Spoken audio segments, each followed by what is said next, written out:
Cultiver l'avenir. Cultiver l'avenir. La sécheresse, ça fait vraiment partie des éléments qui font maintenant partie de la norme.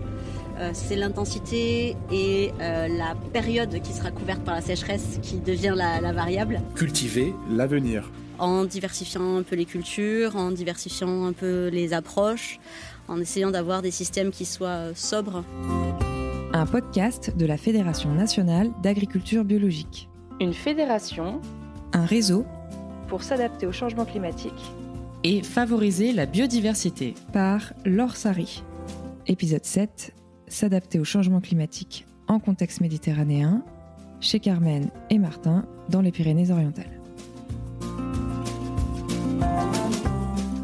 Je suis dans un train en direction de Narbonne, où je prendrai ensuite un autre train pour Perpignan, où je rejoindrai Nicolas, qui m'emmènera chez Carmen et Martin, à La Tour de France. Carmen et Martin, ils cultivent la vigne et l'orge. Et leurs cultures sont sujettes à de grandes périodes de sécheresse. Alors ils s'adaptent avec tout un panel d'idées. J'ai hâte qu'ils me parlent en détail de leurs travaux sur les mélanges de semences, la couverture des sols et aussi qu'ils me partagent leurs réflexions sur la diversification des ateliers de production. Un tas de solutions qui se complètent et qui les rendent plus sereins.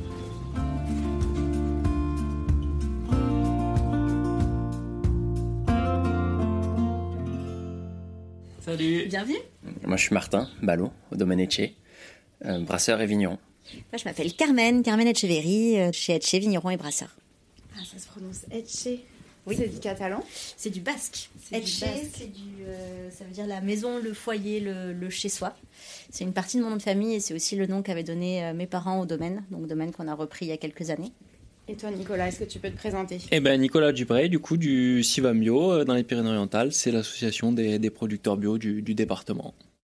Pour faire connaissance, on a commencé par déjeuner ensemble à la table de Carmen et Martin et par déguster une partie de leur cuvée de vin et de bière. Donc on faisait traditionnellement plutôt du rouge. On s'est installé en 2020 sur une surface de 2,5 hectares. Donc des cépages traditionnels du coin, du Carignan, du Grenache, de la Syrah, des vins un peu costauds, des vins du Roussillon, donc assez extraits, assez charpentés, qui étaient un peu élevés en barrique. On a voulu prendre le contre-pied, avoir des vins un peu plus légers, un peu plus acidulés. Donc on a commencé à faire ça, à diversifier avec d'autres types de profils de rouge. Et en 2022, on a récupéré une parcelle de blanc et une parcelle de Grenache qu'on va aller visiter tout à l'heure d'ailleurs. Sur lesquels on a fait des profils un petit peu différents, puisque là, en 2023, on a fait nos premiers pétillants naturels, donc un rouge et un blanc de noir. Vous faites pas que du vin ici, est-ce que tu veux nous en parler ? Ouais, on a commencé il y a 2 ans maintenant à faire de la bière, puisque le vin c'est plutôt mon truc et la bière c'est plutôt le truc de Martin. On a regardé un peu agronomiquement et on a vu que les besoins en eau, les besoins en nutriments étaient finalement assez phasés dans l'année, donc pas des mêmes besoins au même moment entre l'orge et la vigne, et qu'on pouvait même avoir des effets de paillage qui étaient assez intéressants. Donc l'idée c'est que, sortie de vendange, quand on ramasse les raisins, on sème l'orge, que lui pousse pendant tout l'hiver avec les nombreuses pluies hivernales qu'on est censé avoir dans le coin. Et que justement au moment du printemps, l'orge commence à épier, les épis commencent à sécher. Donc au moment où la vigne commence à débourrer, les consommations d'azote ont déjà été faites, les consommations d'eau ont déjà été faites. Donc il y a peu de concurrence. Et donc on moissonne pendant le printemps et on couche les pailles de l'orge pour faire un joli petit tapis qui empêche au sol de trop sécher et qui garde l'humidité dans les sols pour la vigne. Donc ça c'était sur le papier. Il se trouve que ça fait 2 ans qu'on sème et qu'on a des hivers extrêmement secs. Et donc que l'orge ne pousse pas. On pousse très peu. Donc ça fait 2 ans qu'on considère que c'est pas la peine d'aller le moissonner. Donc on en fait une sorte de couvert végétal qu'on détruit au printemps. Donc on a lancé de la bière, mais pour le moment c'est pas encore notre orge. On n'est pas encore paysan brasseur. On est juste brasseur. Là,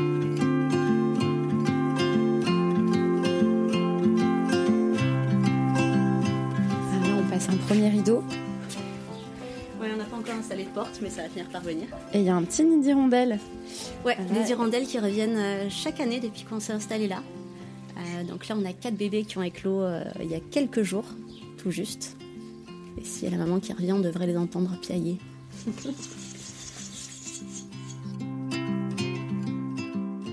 Il y a une spécificité sur notre bière, c'est que sur le vin, on travaille en vin nature. donc sans intrants, très peu, et en particulier nos levures sont indigènes, donc c'est celles qui sont naturellement sur le raisin qui vont servir à la fermentation.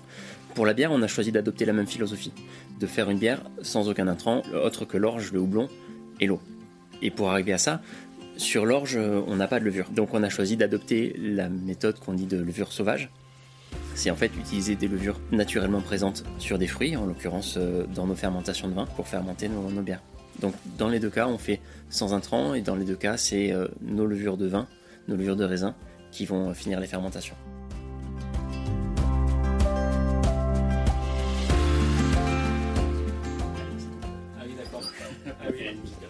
On va prendre la voiture pour aller à une des parcelles de Carmen et Martin. Merci. Sur la complémentarité, il y a quand même une dernière étape qui est importante. On n'en a pas beaucoup discuté, mais il s'agit quand même qu'on réussisse à les vendre, nos produits. Et la bière est assez complémentaire avec le vin, puisque justement, c'est à peu près les mêmes clients. Donc on est complémentaires à la parcelle, dans la cave, mais aussi dans les réseaux de distribution. Vous habitez sur la place du village ? Ouais. Ça fait longtemps que vous habitez là ? On a eu les clés il y a tout pile 4 ans, 2020. Ouais. C'est une vieille maison qu'on commence à retaper petit à petit, mais qui nous a séduite parce que justement on pouvait y faire une cave, c'est ça qu'on cherchait.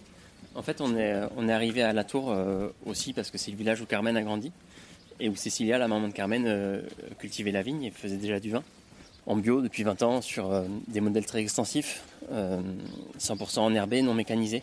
Donc tout était travaillé à la pioche et au sécateur. Et puis en arrivant, on a agrandi un petit peu. On est aujourd'hui à 5,5 et diversifié le type de parcelles. On a des parcelles qui maintenant sont en partie mécanisables, donc sur lesquelles on peut arriver en tracteur. Et c'est sur ces parcelles-là qu'on va, c'est sur ces parcelles-là qu'on peut cultiver de l'orge. C'est joli de ce côté-là. Face à nous, c'est le massif de la Touraise qui donne son nom au village de la Tour de France. C'est un massif calcaire, un massif sur lequel il y avait beaucoup d'élevage et qui aujourd'hui est en déprise. Donc c'est une garrigue qui a pris le dessus, qui entoure la tour sur les 3/4 du périmètre, qui est de l'autre côté de la rivière de l'Agly. Le village de la Tour de France est dans un méandre de l'Agly. Et autour de ce méandre, il y a 3 petits massifs. Il y a la Touraise, Montredon, où on va aller voir nos vignes, et Saint-Martin, qui est sur la 3e côté. Donc on est vraiment comme entouré au milieu de la rivière et au milieu de petites collines. Et là, on est sur un parking qui est dans un pré, et il y a des herbes hautes.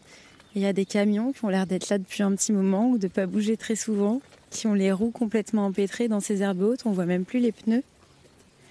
Et on va monter dans la voiture de Carmen et Martin. Et nous voilà partis tous les 4 vers la colline de Montredon. Et la parcelle où Carmen et Martin ont commencé à cultiver de l'orge dans les interrangs de leurs vignes.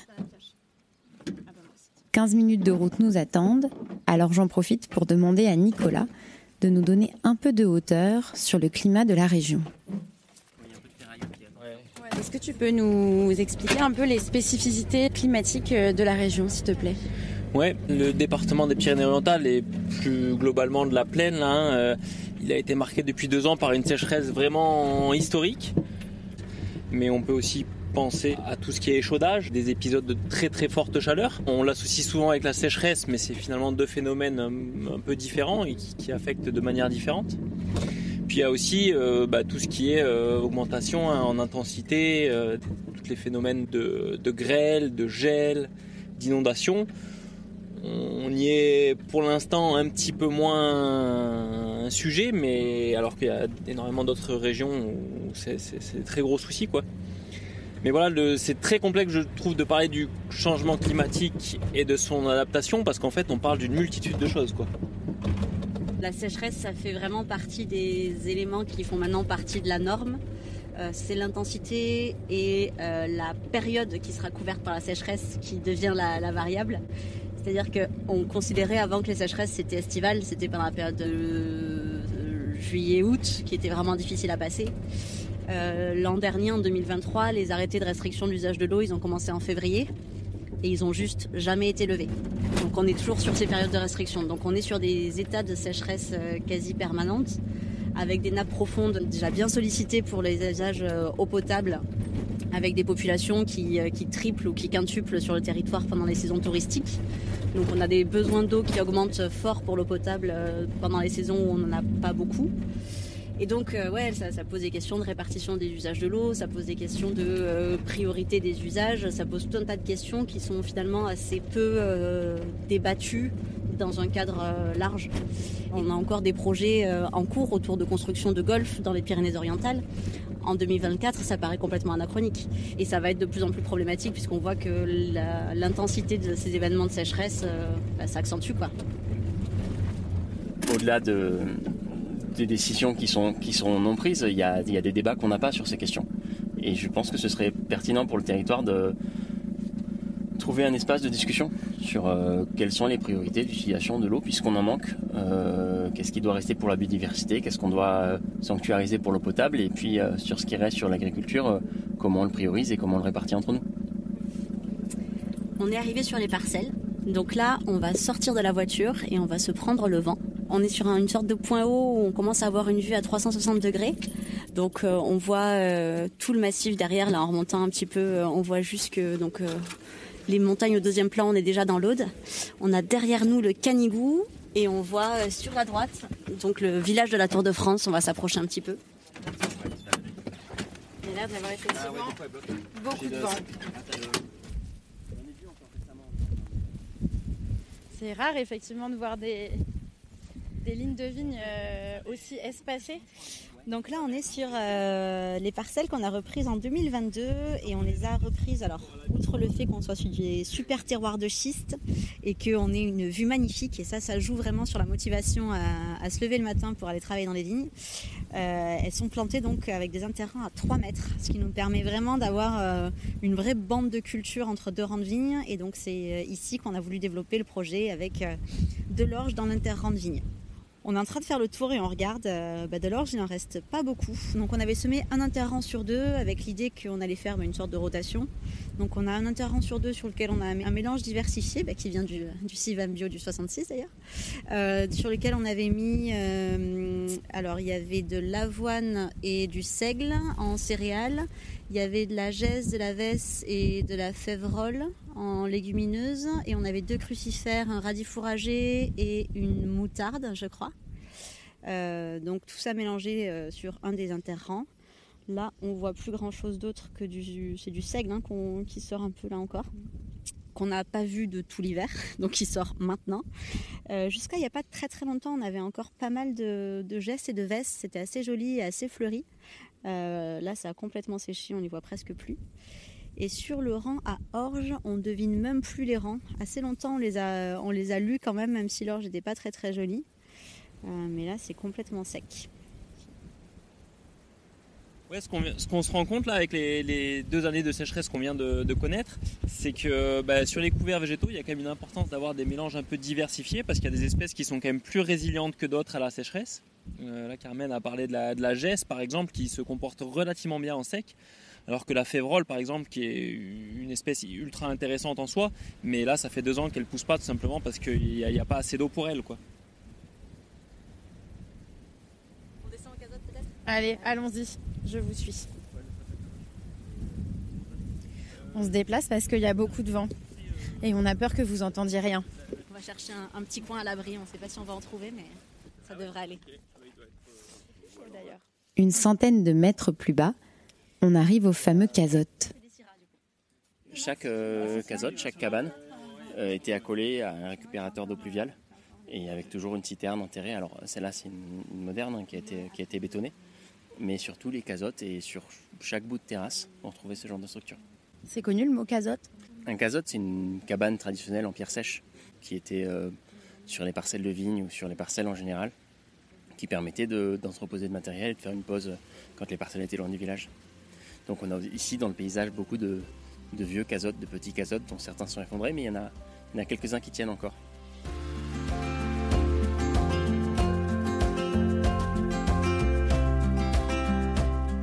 Bien à l'abri du vent, face aux vignes aux interrangs d'orge, j'ai demandé à Carmen et Martin de nous raconter les grandes étapes par lesquelles ils sont passés quand ils ont repris les vignes de Cecilia. Qu'est-ce qu'ils ont mis en place pour s'adapter aux sécheresses grandissantes ?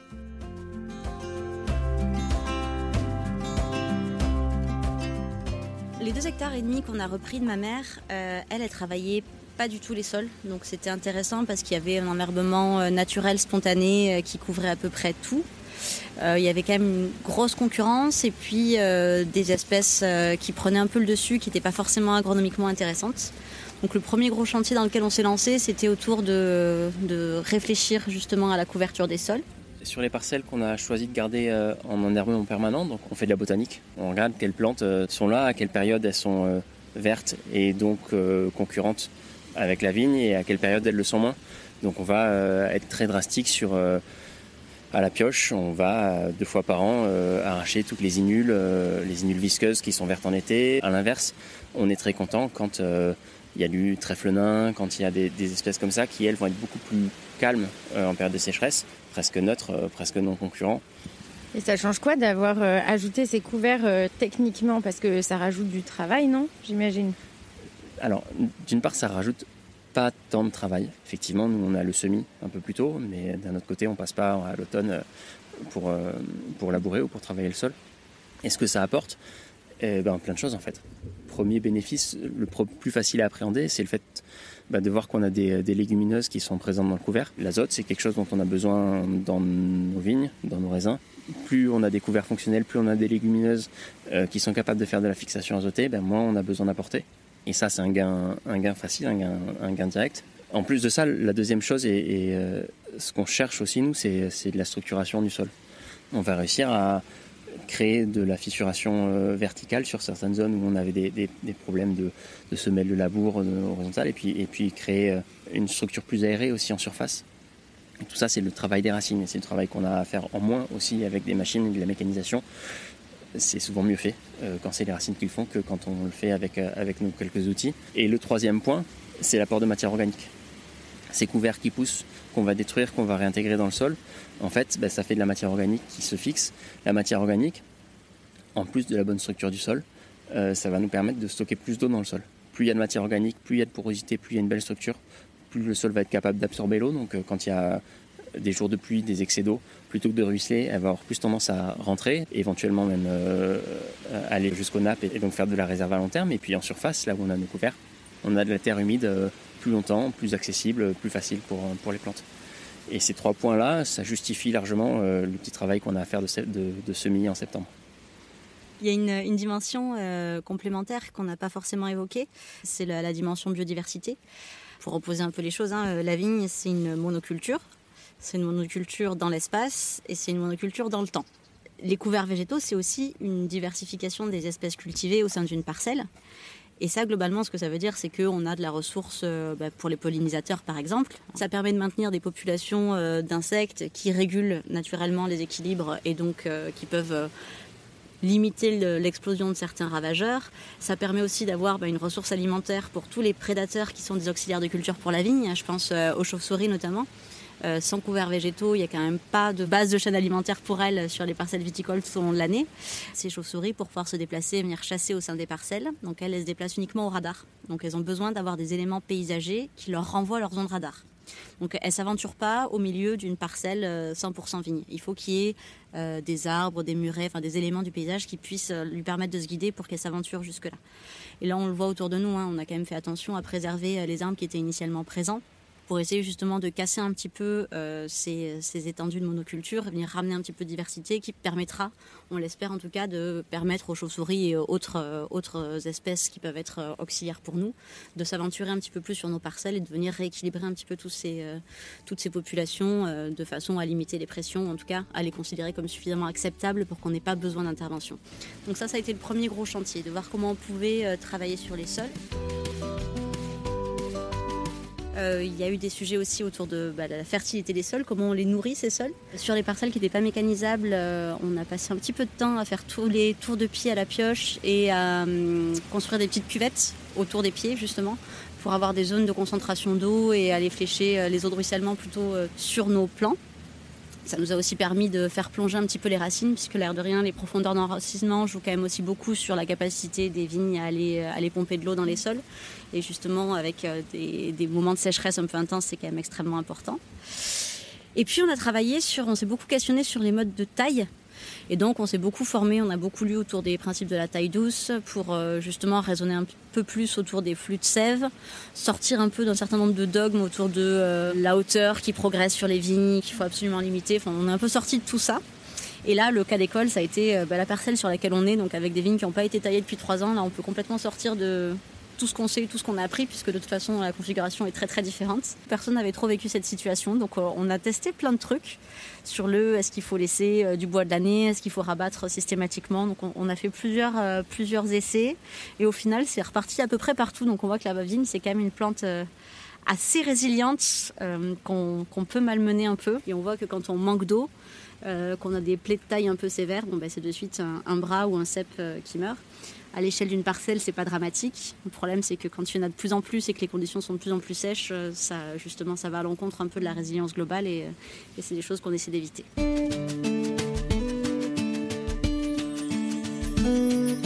Pour faire face aux sécheresses, Carmen et Martin ont donc travaillé la couverture des sols et la fertilité des sols. Et pour compenser les hivers secs, ils ont travaillé avec des décoctions de plantes. Globalement, faire des vinifications nature, ça veut dire avoir des raisins qui arrivent extrêmement équilibrés à la cave. Donc pas carencés, et notamment pas carencés en azote, sinon on s'en sort pas. Donc on a testé pas mal de choses autour de purins de plantes, de décoctions de plantes, justement soit pour renforcer les défenses naturelles des vignes, soit pour apporter des nutriments, soit pour avoir des aspects un peu concurrents. On s'aperçoit aussi que ces apports-là de décoction de plantes peuvent aussi nous permettre justement d'accompagner la plante sur des sorties d'hiver particulièrement secs. Ça a été le cas cette année. On a fait des apports foliaires qui avaient aussi pour vocation d'aider la plante dans sa croissance et de lui permettre justement, avec des mises en réserve qui n'avaient pas été terribles à l'automne dernier à cause des conditions sèches, de quand même pouvoir faire de la végétation et pousser dans de bonnes conditions. Donc on peut aussi avoir cette approche d'apport foliaire sur les phases de mise en réserve, donc pendant la véraison, juste avant les vendanges, qui permettront d'avoir des raisins équilibrés, qui sera beaucoup plus facile ensuite à faire fermenter sans intrants au chai. Ça veut dire quoi, véraison ? La véraison, c'est le moment où la baie de raisin change de couleur. À partir de ce moment-là, globalement, disons que les dés sont jetés. C'est le moment où le viticulteur ou le vigneron part en vacances. C'est d'ailleurs ce qu'on va faire. On croise les doigts pour qu'il n'y ait pas de catastrophe de type grêle qui se passe sur ce moment-là. Et puis ensuite, on commence à préparer sa cave, justement, parce que ça veut dire que les vendanges arrivent bientôt. Le dérèglement climatique, il y a dérèglement du coup. Donc vous arrivez à anticiper quand est-ce qu'elle va avoir lieu, la véraison, pour prendre vos vacances, ou est-ce que vous rigolez là ? C'est effectivement un point clé. Ouais. Réussir à anticiper les vendanges. Ce qu'on observe, c'est que chaque année, on vendange un petit peu plus tôt. Et on n'a pas un gros recul historique, mais c'est déjà sensible pour nous. Et puis quand on regarde sur l'historique, on voit que ça s'avance. Mais en fait, les périodes de forte chaleur dont parlait Nicolas, la sécheresse, les gels pendant l'hiver, nos dates de taille qui du coup sont décalées aussi, et ben ça a des effets multiples, complexes sur la vigne. Et on observe, en particulier cette année, des forts décalages en fait de maturité entre les parcelles, au sein des parcelles, et même cette année sur un même pied, on voit des décalages qui sont parfois importants, et donc ça oblige à improviser un petit peu. Ouais. Ce qu'on cherche à faire avec les systèmes qu'on essaie de mettre en place, c'est justement de pallier toute cette incertitude en essayant d'aller chercher de la résilience, en diversifiant un peu les cultures, en diversifiant un peu les approches, en essayant d'avoir des systèmes qui soient sobres, qui nous permettent justement d'aller construire des modèles un petit peu différemment, et donc d'appréhender ce risque avec un gros levier qui est celui de la résilience. Je rebondis aussi sur les aspects d'adaptation, de résilience. Il y a un gros levier qu'on a mis en place, c'est aussi le collectif, quoi. C'est le fait, quand on fait un test, on ne le fait pas tout seul, on s'inspire des tests qu'ont fait les autres, on partage sur ce qu'on a fait, on communique, et puis quand on ne sait pas comment faire, eh ben on se réunit, on parle avec des copains, on partage, on s'entraide. Réussir dans des temps où justement il y a l'incertitude, à travailler ensemble, à faire des chantiers collectifs, pour répandre le fumier sur certaines parcelles, ça se fait à la brouette. Et ben le faire 10 fois à 10 vignerons sur 10 parcelles différentes, ou le faire pendant 10 jours tout seul, c'est pas la même approche, et je pense qu'on l'aurait fait différemment si on avait dû le faire tout seul dans notre coin. Je vois, en plus de cette idée d'adaptation, Par le collectif, on s'en sort bien. Par la coopération. Par la coopération et par l'entraide, ouais. C'est vrai que nous, au sein du CIVAM, on est sur un collectif du coup départemental, une association qui fédère un peu plus de 300 agriculteurs dans le département. Et clairement, je pense que c'est un levier pour s'adapter beaucoup plus vite. Voilà, on voit des choses qui sont intéressantes, par exemple les traitements foliaires. Là, nous, on a vu des choses quand même assez intéressantes. On arrive à avoir des meilleures sorties les années suivantes, alors que sur l'année en cours, par exemple, on ne voyait rien de flagrant sur les parcelles et des rendements qui se stabilisent. Alors que des modalités non traitées, par exemple, on va avoir tendance à avoir des rendements qui baissent avec les sécheresses qu'on a, quoi. Donc d'avancer collectivement sur tous ces sujets-là, ça peut être un vrai levier, je pense, pour s'adapter, quoi. Et on a mis en place avec les jeunes vignerons du village ce qu'on appelle la contrebande, puisqu'il y a la bande de la Tour qui est l'association tutélaire, et les jeunes installés dans les 5 dernières années, on s'appelle la contrebande parce qu'on a grandi tout contre la bande. Ça c'était juste pour le jeu de mots. Et au sein de la contrebande, on a commencé par discuter un peu avec les vendanges pour se rendre compte que on n'avait pas la trésorerie pour avoir des équipes de vendanges et pas la surface pour avoir des gens qui bossaient pour nous. Donc on était toujours en train de demander à des copains de venir nous aider 2 jours par-ci, 2 jours par-là. Et que finalement, on avait aussi du temps libre pendant les vendanges. Donc on s'est dit, ici on travaillait les uns pour les autres. Une équipe de vendanges collective, on est 5 domaines, on est 7